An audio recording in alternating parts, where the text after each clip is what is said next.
Hi friends, welcome to our channel Mounika ముచ్చట్లు. ఈరోజు ముచ్చట ఏంటంటే బోనం ఎలా చేస్తారనే విధానాన్ని చెప్పబోతున్నాను, చూసేయండి.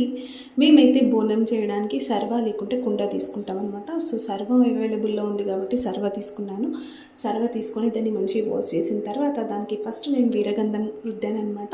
ఈరగంధం అంటే కొంచెం బండారి అంటే పసుపు, అలాగే దాంట్లో కొంచెం పాలు పెరుగు వేసి మంచిగా చిక్కగా కలుపుకొని దాన్ని మంచిగా ఫస్ట్ సర్వ లేదా కుండగానికి మంచిగా రుద్దాలి అనమాట. రుద్దింటే కొంచెం వాటర్గా వాడినప్పుడు రుద్దిన తర్వాత దానికి మనం ఇంకా పసుపు డిజైన్ వేసుకోవాలనుకుంటే పసుపు, లేకుంటే కుంకుమ వేసుకోవాలంటే కుంకుమ. నేనైతే పసుపు మొత్తం సర్వ నిండుగా వేసేసాను అనమాట. వేసిన తర్వాత దాన్ని కొంచెం ట్యాప్ చేయాలన్నమాట. ఇట్లా దులిపినట్టు చేస్తే ఏమన్నా ఎక్స్ట్రా పసుపు ఉంటే రాలిపోతుంది. ఎందుకంటే మనం డిజైన్ వేసినాక మళ్ళీ ఊకే పసుపు రాలుతుంటే వేరే కలర్స్ అనేవి కనిపించవన్నమాట.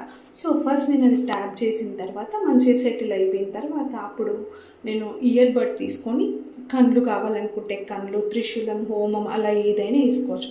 నేనైతే అమ్మవారు ఫేస్ వేద్దాం అనుకున్నాను. సో కళ్ళు, బొట్టు, ముక్కు, నోరు, అలాగే ముక్కు పుడక మంచిగా రుద్దిన తర్వాత దానికి కొంచెం ఆయిల్ పెట్టుకుంటూ కుంకుమను అప్లై చేశాను. మంచిగా నిండుగా కుంకుమ అప్లై అయిన తర్వాత ఇంకా బ్యాక్ సైడ్ నామం పెట్టేశాను, సైడ్స్కి సర్కిల్స్ వేసాను అనమాట. సో ఇలా బోనం చేసిన తర్వాత అందులో మనం చేసుకున్న బియ్యం అంటే అన్నం ఉంటుంది కదా, పరమన్నం కానీ లేకుంటే పచ్చన్నం కానీ ఏది చేస్తే అది ఆ ప్రసాదం అందులో పెట్టేసి యాప కొమ్మలు పెట్టి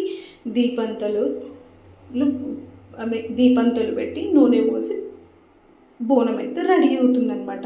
సో ఇదండి ఈరోజు ప్రాసెస్. సో బోనాన్ని మేమైతే అలా చేస్తాము, మీరు ఎలా చేస్తారో మాకు కమెంట్ చేయండి. ఇంకా మా ఊళ్ళో ముందు రోజైతే బీరప్పకి అందరం కురుమొళ్ళని చేస్తామన్నమాట. కురుమొళ్ళు, గొల్లలు అందరూ బీరప్పకి తీసుకెళ్తారు. బీరప్పకి చేసిన తర్వాత నెక్స్ట్ గ్రామ దేవతలు పోచమ్మ, మారమ్మ అలా అందరు తల్లికి బోనాలు అయితే చేసామన్నమాట. చాలా ఇంత పోచమ్మ బోనాలు పోయేటప్పుడైతే ఊరంతా కదిలి వస్తుంటే చూడడానికి అయితే కన్నుల విందుగా ఉంటుందన్నమాట. సో ఈ వీడియోలో చూసేయండి ఎలా చేసుకున్నాము బోనాలు అనేది. And thanks for watching. మా వీడియో కనుక మీకు నచ్చినట్టయితే లైక్ చేయండి, షేర్ చేయండి, కమెంట్ చేయండి. అలాగే మరిన్ని వీడియోస్ కోసం మా ఛానల్ని సబ్స్క్రైబ్ చేసుకొని గంటని గట్టిగా కొట్టండి.